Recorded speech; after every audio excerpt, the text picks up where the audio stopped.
Hey watch fans, Brad from Brent Miller Jewelers, back again today with a Grand Seiko. This is the manual wind SBGW305 with a gorgeous sunburst dial here. This is the first, I'm going to say, newer model we've had in stock.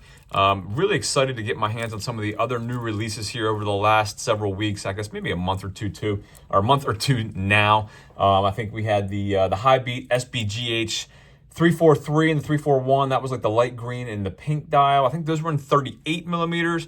This one here in 37. I think you had a 36 to the SBG. I'm trying to think off the top of my head right now.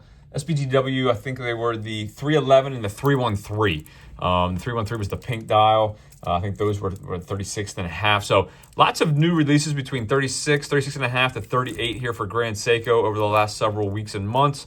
And as I get them in, I will certainly review them and share them with you. I've rambled on long enough here. Let's get the specs out of the way on this again.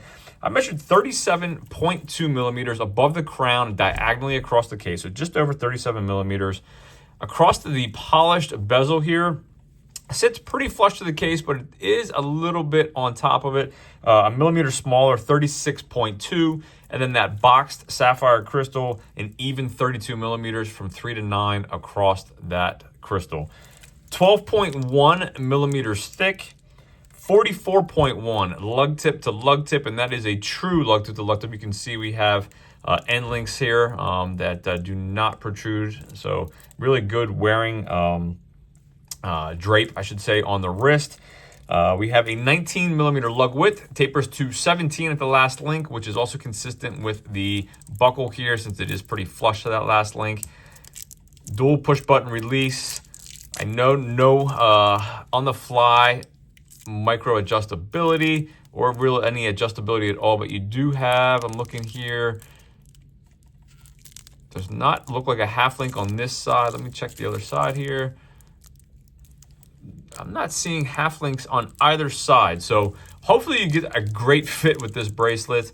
Again, adjustability may not be great for you on this specific model.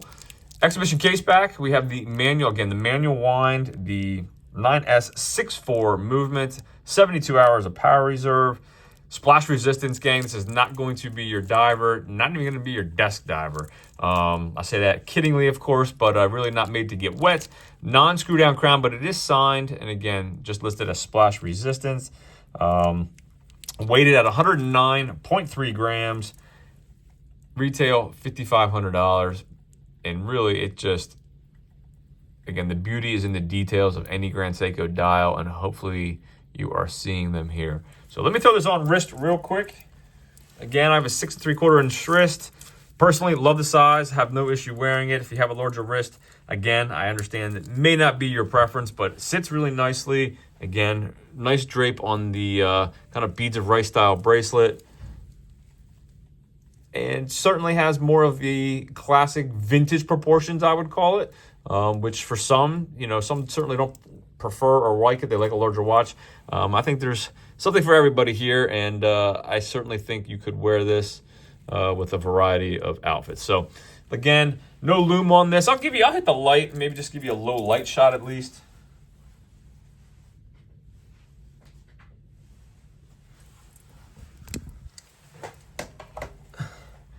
Again, I got some computers on in this room that I'm not able to turn off, so not as low lit as some other videos, but overall, again, I think it's just a really classic piece.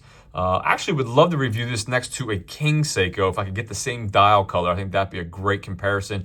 I'll see if inventory cooperates as we have this one in stock. So as always, thanks for viewing. If there's anything I can do for you, anything at all, shoot me an email, brad@brentlmiller.com, and we'll see you in the next video.